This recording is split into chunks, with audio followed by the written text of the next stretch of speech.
नमस्कार. बार्शी तालुक्यातील उपळे या गावात दिनांक 30/10/2023 वार सोमवार माननीय श्री मनोज जरांगे पाटील यांच्या स्मरणार्थ सकल मराठा समाजाच्या वतीने उपळे येथील महादेव तांबरे यांचे आमरण उपोषण.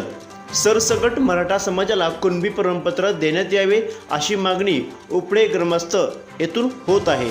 प्रतिनिधी राहुल गुरव, DR न्यूज. तसेच आपल्या भागातील बातम्यासाठी संपर्क 9689 3225 03. चला तर मग आजच संपर्क साधा. नमस्कार. प्रतिनिधी राहुल गुरव, DR न्यूजमध्ये आपलं सर्वांचं सहर्ष स्वागत. बार्शी तुळजापूर रोडवरती हे उपळे गाव आहे. त्या उपळे गावामध्ये कमीत कमी 3 दिवसापासून तुम्ही इकडे बघू शकता ते उपोषणाला बसलेत आणि फक्त पाणी घेत आहेत. यांच्या संपूर्ण मागण्या काय असतील आणि गावकरी बंधूंच्या आपण घेणार आहोत. सर्वप्रथम त्यांचं नाव घेऊया आपण. नाव सांग. माझं नाव महादेव लक्ष्मण तांबरे. मी राहणार उपळे. तुम्हाला जोपर्यंत मनोज जरांगे पाटील यांचा आदेश येत नाही तोपर्यंत मी काय उपोषण सोडणार नाही. बरं, किती दिवसापासून बसलं उपोषण? 3 दिवस झाले. 3 दिवस झाले. सध्या तुम्ही काय घेतलं? काय पाणी गावाच्या तुमच्या इतर कोण आहेत. काय मागणी काय तुमची? आरक्षण पण हां, तुमच्या पैशात सध्या कोण आलंय नाही आलंय? नाही, कोण आलेलं नाही. फोन तर वगैरे काय? आज फोन वगैरे काय नाही. हां, फक्त आज मेडिकलसाठी आलते. बरं बरं. हां हां. काय म्हणणं काय नाही तुमची इतर लोकांचं किंवा तुमचं काय मत असेल? पहिलं काय हातात आरक्षण सरसकट मिळावं मला. सरसकट आता जे काय फडणवीस काय बोलले ते त्याच्यामध्ये ते काय म्हणतात म्हणजे कुणबी असले ज्यांचे आहेत त्यांना मी देऊ सरसकट पाहिजे. सरसकट. इतर ग्रामस्थ आपल्यासोबत आहेत, त्यांच्याही प्रतिक्रिया आपण घेणार आहोत. नाव सांग. सचिन गोवर्धन नाईकवाडी. हां, बरं. सर, आज मुख्यमंत्र्यांचं स्टेटमेंट बघितलं मी. हां, मुख्यमंत्र्यांनी असा आदेश पारित करायचं ठरवलं की ज्याचं कुणबी असा उल्लेख असेल, उल्लेख असेल किंवा त्याचं पहिलं ज्याचं जुनं त्याचे आजे पजे कोण खापर पजे ज्याच्या नावाचा उल्लेख कुणबी असा असेल हां, त्याला मराठा आरक्षण मिळेल म्हणून OBC मध्ये त्याचा समावेश करून घेतला नाही. पण सरसकटचं काय म्हणजे दुसरं जर इतर मराठा समाज आहे त्याचं काय करायचं त्या समाजात? मोठा प्रश्न. हा, तो तर कुणबी ज्याचा उल्लेख असेल ते तर शासनाला द्यावाच लागेल, त्यात काय विषय नाही. तो नाहीयेच. पण ज्या समाजाचा उल्लेख कुणबी असा नसेल नसेल त्यांना किंवा प्रमाणपत्र नसेल हा, त्या- ज्यांना त्यांनी काय करायचं? पूर्वीपासून कुणबी हा उल्लेख नसेल त्यांना सरसकट या शासनानं या सरकारनं कुणबी OBC मध्ये मराठ्याचं प्रमाणपत्र देऊन त्याचा OBC मध्ये समावेश करून घ्यावा. ते पण टाइम मागतात तिथे. सर, आता 70 वर्ष 72 वर्षापासून इतर समाजाला आरक्षण मिळालेलं आहे. बरोबर. 95 पासून इतर समाजाला OBC मध्ये जे ॲग्रिकेट करून घेतलं ते घेतलं. बरोबर. पण आता सध्या 95 पासून आजपर्यंत जवळजवळ 30 वर्ष होऊन गेले. आणखी किती वेळ घेणार आहेत तुम्ही? मराठा समाजातला युवक भरपटलाय.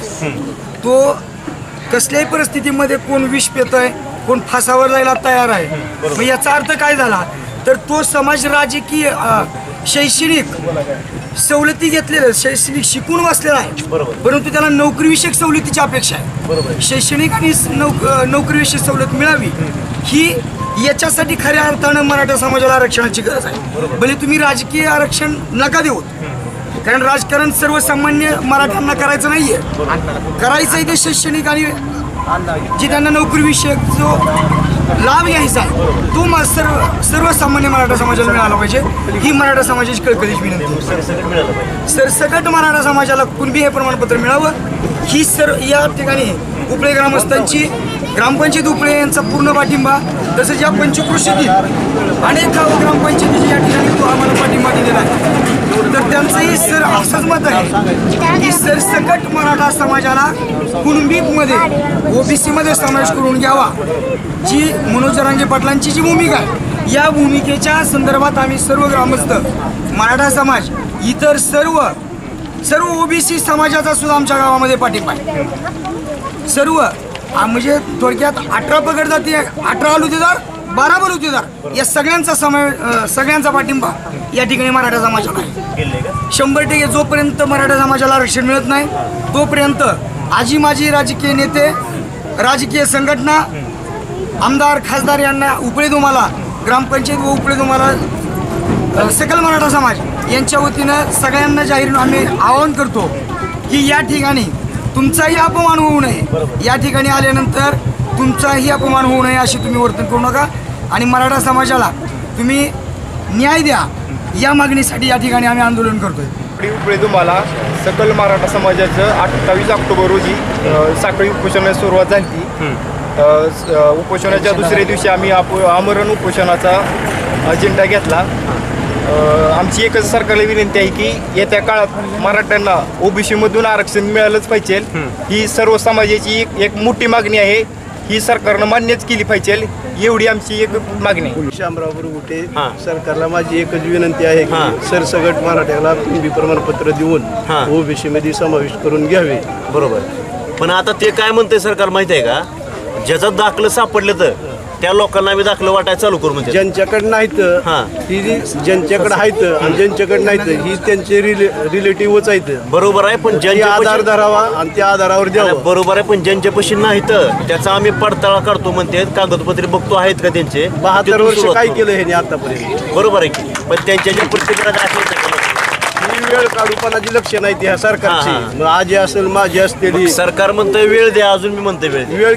वेळ काय आता निमा महाराष्ट्र मेल्यानंतर पुन्हा तुम्ही आरक्षण देणार राहिलेल्या लोकांना. नाही बरोबर आहे, अजून वेळ किती घ्यायचा आहे. आता वेळ जिरंगीन पाटलांनी सांगितलेलं आहे 1 तास सध्या नाही, त्याप्रमाणे ह्यांना वेळ नाही. ह्यांनी तात्काळ उद्याच्याला मंत्रिमंडळाच्या बैठकीत घोषणा करावी आणि सगळ्यांना सरसकट द्यायला पाहिजे, ओबीसी प्रमाणपत्र द्यावं. माझं नाव रामेश्वर आबासाहेब बुरगुटे, माजी उपसरपंच ग्रामपंचायत उपळे तुम्हाला. सकल मराठा समाजाच्या वतीनं उपळे तुम्हाला बस स्टँडवरती आमरण उपोषण चालू झालेलं आहे. माझी महाराष्ट्र सरकारला माननीय मुख्यमंत्री एकनाथ शिंदे साहेब यांना विनंती आहे की तात्काळ हा प्रश्न मार्गी लावावा, नाहीतर समाजाच्या वतीनं वेगवेगळ्या स्वरूपाचं आंदोलन, रोज वेगवेगळ्या स्वरूपाचं आंदोलन चालू करण्यात येईल. सरकार बहिरा आहे काय असं सध्या मराठा समाजाच्या सर्व जनतेला वाटू लागलेलं आहे.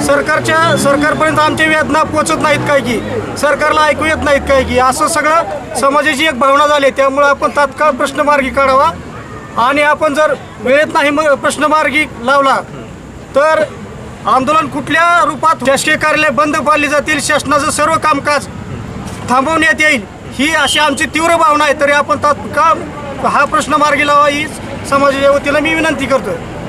आता ते सरकार काय म्हणते माहिती आहे का, तर ज्याचं कुणबी दाखलं सापडलं पहिलं त्या लोकांना मी कुणबी दाखलं देऊ, पण ज्याचं अजून पुरावा सापडलेला नाहीत त्याचा आम्ही विचार करू. माननीय मनोज जरांगे पाटील यांची मुख्य मागणी आहे की आम्हाला सरसगट कुणबी आरक्षण पाहिजे. एकाला द्यायचं आणि एकाला नाही ही आमची मागणी नाही. सर्वांसाठी एकच दाखला आणि सर्व मराठी एकच आहेत, यात काही वेगळा असा प्रकार नाही. आज एकाची 10 कुटुंब झालेत, त्यामुळं सगळ्यासाठी एकच कुणबी आरक्षण हा महत्वाचा विषय आहे. बरोबर आहे की, पण सरकार म्हणते मग त्यासाठी आम्हाला वेळ द्या, कारण आम्ही वेळ हा सरकारचा संपलेला आहे. ऑलरेडी सरकारला 30 दिवसाचा वेळच्या ऐवजी 40 दिवस मनोज जरांगे पाटील यांनी दिलेले होते. सरकारचा वेळ ऑलरेडी संपलेला आहे. मग सरकार काय म्हणते माहितीये का, मनोज जरांगे पाटील जे म्हणतात तसं आम्ही देऊ, ऐका पण ते कोर्टात टिकणार नाही म्हणतात. नाही टिकतंय का नाही, 145 तर आमदारांनी जर ठरवलं बरोबर तर सर्व काही टिकतंय. 1 मिनिटात पेन्शन मंजूर होते, 1 मिनिटात कुठला बी कायदा पारित होतो, विशेष अधिवेशन बोललं जातंय. 5 वाजता सकाळी राज्यपाल येतात, शपथविधी होतो, दुपारी 3 वाजता राज्यपाल येतात, शपथविधी होतो. हे सगळं कोण करताय. 145 आकडा तुमच्यापाशी आहे म्हणून तुम्ही करता. बरोबर आहे. मग या आकडा तुमच्यापाशी टिकप आहे, तुम्ही त्यावर कार्य करावा, वेळेत निर्णय घ्यावा ही आमची सर्व समाजाच्या वतीनं तुम्हाला विनंती आहे. बरोबर. मला सांगा तुम्ही आजपर्यंत मराठा आरक्षणाचा विषय जो तुम्ही बघताय, टीव्हीवरती बघताय, पेपरवरती बघताय, किती दिवसापासून बघताय? हा कमीत कमी 9 वर्षापासून हा विषय चिघळत आलेला आहे. बरोबर आहे का? माननीय उपमुख्यमंत्री आताचे आणि पूर्वीचे मुख्यमंत्री यांनी आश्वासन दिलं होतं की आमचं सरकार आल्यानंतर आम्ही एका दिवसात मराठा आरक्षणाचा GR काढू. बरोबर. GR त्यांनीच काढला, उच्च न्यायालयात त्यांनीच आरक्षण टिकवून दाखवलं आणि सर्वोच्च न्यायालयात त्यांनीच घालवून दाखवलं. ही सगळी दुटप्पी भूमिका यांनी संपवावी. भारत हा एकेरी म्हणजे न्याय व्यवस्था आहे. हे आरक्षण उच्च न्यायालयात टिकते आणि सर्वोच्च न्यायालयात टिकत नाही.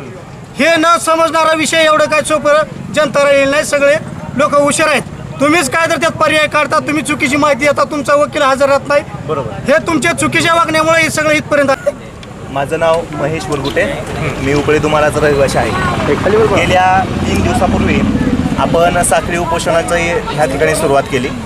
त्यानंतर आदरणीय जरांगे पाटील साहेब हे जे मराठा योद्धा आहेत आरक्षणाचे, त्यांच्या आवाहनानंतर आपण या ठिकाणी आमरण उपोषण सुरू केलेलं आहे. आरक्षण मागण्याचा उद्देश, आज इथं हे सगळे लहान मुलं जमलेत, यांना भविष्यामध्ये कुठेतरी निवडणुकीला उभं राहायचं आहे आणि त्याच्यामुळे आरक्षण पाहिजे यासाठी हे सगळे आलेले नाही. तर आरक्षण आम्हाला शैक्षणिक आणि त्या ठिकाणी नोकरीमध्ये पाहिजे. आणि आज गुणवत्ता असूनही आम्ही भरडलो जातोय. गुणवत्ता असूनही आम्हाला दुसरा मार्ग त्या ठिकाणी पत्करावा लागतोय. गुणवत्ता असूनही आमची पोरं आत्महत्या करतायत. याचं मूळ शोधल्यानंतर असं दिसलं की आमच्या समाजाला आता आरक्षणाची गरज आहे. मग आज आपण असं कुणबी प्रमाणपत्राची शोधाशोध सुरू झाले. मग एका गटानं जर आंदोलन करत असताना दगडफेक केली, काही जाळपोळ केली, तर तुम्ही म्हणताय की मराठा समाजाचा उद्रेक झाला आहे. एका ठिकाणच्या घटनेवरून जर सगळ्या मराठा समाजाला त्या ठिकाणी बदनाम केलं जात असेल, तर एका मराठ्याचं कुणबी प्रमाणपत्र सापडल्यानंतर सगळ्याच मराठ्याला कुणबी तुम्ही जाहीर का करत नाही? म्हणजे वाईट घटना घडली तर तुम्ही पूर्ण समाजावरती रोष त्या ठिकाणी देण्याचं काम करत आहे. तर एखादी चांगली, आता तुम्ही असं म्हणताय आम्ही सगळे मराठा समाज म्हणजे बांधवच आहेत, आमचं म्हणजे एक कुटुंब आहे. घरामध्ये तुम्हाला आपण आज काही ठिकाणी गेल्यानंतर आपल्याला म्हटलं जाते की तुमच्या आजोबाचा या ठिकाणचा दाखला आणा, म्हणजे आजोबावरून तुम्ही पण याच ठिकाणचे आपण असं ठरवतो. मग ही मराठा समाज पूर्ण महाराष्ट्रामधला एकच आमचं कुटुंब आहे आणि एकाचा दाखला सापडला म्हणजे सगळे आम्ही कुणबीच आहोत. बरोबर, असा त्यातून शासनाने निकष काढावा, असा युक्तिवाद त्या ठिकाणी करावा कोर्टासमोर आणि सर्वांना सरसकट कुणबी प्रमाणपत्र देऊन त्या ठिकाणी आरक्षणाचा मुद्दा पुढे नेला पाहिजे.